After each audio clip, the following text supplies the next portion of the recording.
Before we get into the video, I just wanted to point out this is another redo. This used to be a TTS video, but now it is remastered and re-released with voice acting from yours truly. So let's get right into it. D&D players of Reddit, what's the most awesome or evil thing you've ever accomplished? Part 2. The badass super king ruler vampire of the land walks in and starts kicking my party mates around like dolls. My turn comes up, and instead of attacking, my gnome rogue takes a knee and pledges an undying allegiance to the vampire cause. I fail a persuasion check and he cuts my head off. We were going to wipe anyway, I had to give it a shot. I think one of my favorite moments was what I've come to call the Rat Swarm Meat Grinder story. Ooh. We were a relatively high-ish level party, low teens or so, and we're exploring a dungeon. I forget exactly what class I was playing, it was out of one of the weird side books. Gotta love 3.5e having hundreds of those, but it was a sort of a ranger rogue hybrid, so I was generally leading the pack. We hit the end of a corridor and opened the door, revealing a massive dire rat swarm. The intent of the encounter would be us fighting it off while it chased us back down the corridor we'd come from, lest we be entirely, swarmed. I should take a moment here to explain a quirk of basically every character I play. I make a point to always buy a small bag of holding and fill it with caltrops. Oh, I know where this is going. It's relatively cheap and infinitely useful to have on hand in those kind of quantities. I instantly declare I want to roll a reflex save to chuck my bag of holding into the room and shut the door, which the DM has me do 2 rolls for. Nailed the roll for chucking the bag and hit a 20 on the door shut part of the action. My argument being that the swarm is a constantly moving entity, so the caltrops were basically going to turn that room into a giant meat grinder, since the swarm was always shifting or moving and would always be taking damage from the caltrops. We avoided a pretty major encounter in the dungeon with full credit, though opening the door still resulted in my character basically getting bathed in a mix of ground up rats and caltrops, since we still had to move forward in the dungeon. Less elaborate, but still awesome, was the time I nailed a triple crit on a boss during an attack of opportunity while blind. My friends and I played a campaign that lasted for 3 years. We had a really good DM, and for the most part, lots of great PCs. It could be made into a movie. I was playing a human paladin named Ramian. I was one of the few played who managed to keep my character the whole campaign, so he ended up being level 20 by the last session. Our enemies we were fighting were pretty much the worst of the worst. They were an evil covenant called the Chasmites of They, and they worshipped a giant hold they called the Chasm of Never Been. An evil god had told them that things thrown into the pit no longer existed, nor had they ever existed. So they kidnapped people they didn't like and threw them in. Doing so made whatever or whoever their victims were erased from history. Not even the Covenant remember them. The more they deleted from history, the more voids they created in time, and the more the planes plunged into chaos. We ended up throwing the entire Covenant into the chasm after a long, 3-session, 16-hour battle with them. Doing so altered reality to a supercritical state which weakened the god who created the chasm. He materialized to confront us, and after defeating most of the PCs in our party, I managed to bull rush him and tackle him into the pit. Because I successfully grappled him, he went down the chasm under me, which blinked him from existence and thus blinked the chasm from existence, as well as he had never made the chasm in the first place. Our PCs awoke in total confusion. My friend who was introduced to D&D while he was away for school. His roommate was an avid player who taught him the ropes. When he came back, our friend group got together to start a campaign. So we have a mildly experienced DM and 4 PCs who have no idea what they are doing. However, we are all having a great time, especially me. Since I was playing a bard, I decided to step it up by bringing an instrument to our second session, but the only thing I could find was a finger piano. So fast forward to the middle of our session. We are fighting some zombies and I use Bardic inspiration for one of my party members. Now, everyone was expecting me to sing. It's the way I am, and they know me very well. So I have everyone's eyes on me. I reach into my bag under the table, whip out my finger piano, and play the chord progression to "Somewhere Over the Rainbow," while singing a totally improvised song consisting of the lyrics, "Please don't die." That's the only time you're gonna get me singing. Later in the session, we were at a bar and there was a fight cage where a bear was fighting a dwarf, and that dwarf better damn well have won. The betting odds were something like 100 to 1 for the dwarf to win, so naturally we all placed bets on the dwarf. Smart choice. When the fight started, the bear was kicking some dwarf butt, so our warlock used Mage Hand and a successful stealth roll to rig the fight and make us all very rich. Never rig a fight with a dwarf. We can already win it ourselves. This moment is possibly one of my greatest hits from a campaign my friend did years ago. I told my DM that I'm going to jump over the wall of flames. He seriously asked me at least 3 times if I'm sure. I said yes. I rolled nat 20. My DM gives me this, "Are you fucking kidding me?" look, and says, "You jumped over the infinite high flame wall with no issues." My response, "Oh, I didn't hear the infinite part." From that moment on, I was calling legs. Don't know what that means.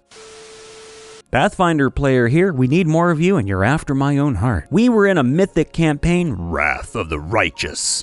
We were going up against a mythic chimera and we ended up campaign wiping. Our paladin, in transition from anti-paladin to paladin and controlled by our DM, got a sword summoned through him. I, a paladin, got knocked unconscious in 1 turn, and everyone else was going to die. Our Ben 10 character homebrewed. Instead of aliens, he shifted into the classes. Decided to end the campaign by drinking a whole bunch of shadow blood, which caused a black hole to spawn, and he got possessed by a dark entity. And that's how we campaign wiped.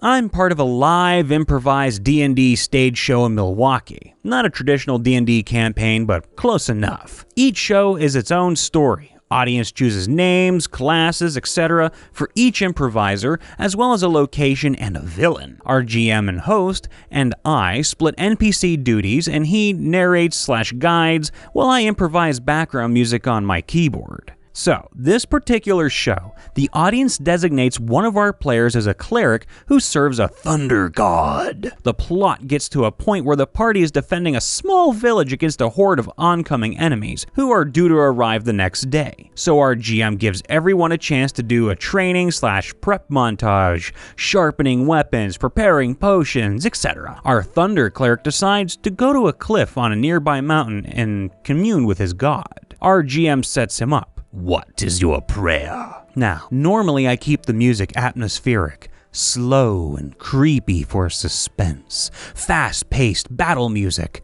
etc. But once in a while, when the moment's right, and if I know the chords, I'll throw in a pop song reference. Oh, I know what's coming. This was one such moment.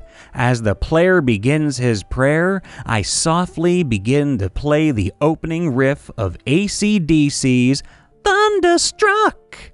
Thunder Cleric goes on, building in volume and intensity, and ends up delivering an epic fucking speech about how much ass we were going to kick in the Thunder God's name. All the while I stick that same riff, and everyone in the audience is chanting, "Thunder!" and stomping their feet along to the beat. I was getting goosebumps, so am I. It was fucking metal. We won the battle, of course, but it was the lead up that was the height of the show for all of us. TLDR. Friends and I brought the house down with an epic speech set to Thunderstruck in a live D&D show.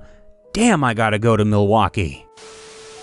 It wasn't necessarily evil, but we incinerated the mayor of a town, then convinced the rest of his family that I was the mayor and that there was a conspiracy against our family, and that we needed to leave. Also, the party could get our friends out of prison and allow a rival family to seize power. Edit. To clarify, this was all quick thinking. None of it was planned. Oh, I love improv. The mayor was being unreasonable and was abusing his power. Our cleric just kind of snapped and sacred flamed him in his seat. The servants and guards were coming to see what the noise was, so my tiefling doomstalker ranger cast disguise self to look like the mayor. Then a few lucky rolls and some over-the-top role-playing allowed us to convince the family of the conspiracy that it existed for literally 2 seconds before it all went down. In a 3/3.5e Planescape game, ooh, these are rare, there was a supposedly evil queen that my group needed to depose in order to get the MacGuffin. The group started arguing about whether we could trust the quest giver, and we're leaning towards doing a bunch of recon. The wizard and I, who were neutral instead of good, decided we didn't have time for that. He greater teleported us into the throne room. I used my planar warrior ability to open a portal to Elysium, and Sparta kicked the queen through it. Then we teleported back out. In case you didn't know, Elysium is a good aligned plane where you typically end up living such a good life that you never want to leave. So kind of like a really nice prison. We told the quest giver the mission was accomplished, but lied and we sent her to the abyss. We had to wait some in-game time for him to get confirmation, but we got our MacGuffin and moved on. This was my favorite point in my D&D career because it is an accomplishment that could have been a whole campaign for a lower level group, but we were all level 17, and so we handled it appropriately. The GM even appreciated our speedy resolution to it.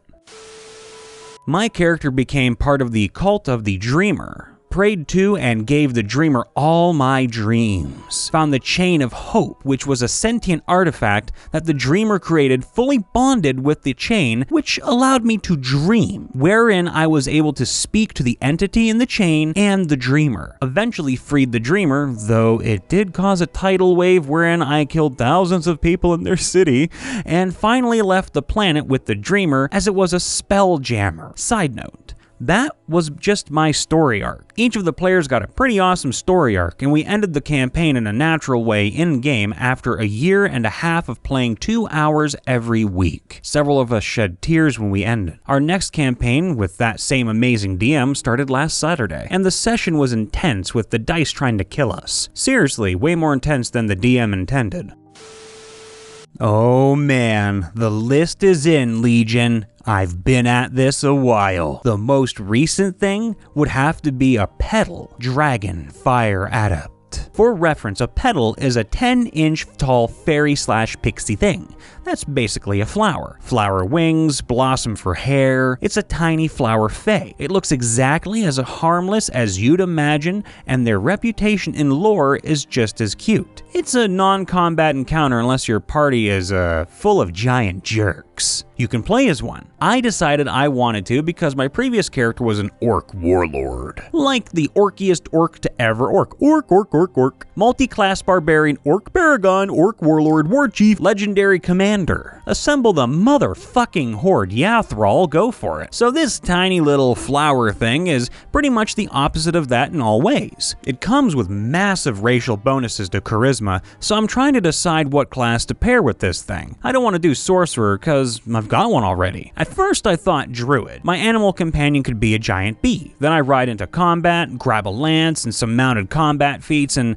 I let the red wall jokes flow. But a little fairy thing that small really doesn't do melee combat, so I kept looking. Found the Dragon Fire Adept in Dragon Magic. That's fun. It's like a breath weapon warlock. Its whole deal is breath weapons. Cool, I'm not stuck in melee that way, and a 10-inch tall fairy spewing elemental fury across the battlefield is just hilarious. I've got a plan. It gets worse. Dragonfire adepts get a special ability at first level. You count as a dragon for any feats that require that as a prerequisite. Cue me diving for the feats that make your breath weapon do strange things. Now I get gas clouds, walls, party buffs, all kinds of hilarious shit. Oh wait, awaken frightful presence. So naturally, big enough dragons get the whole fear aura thing. Big dragon, you better be scared. Well, if you are a smaller dragon and want that fear aura now instead of later, you can take a feat to turn it on. You've got to be a dragon to take the feat. Well, thanks to Dragonfire Adept, I count as a dragon for feats. So now, I'm a 10-inch tall, brightly colored flower fairy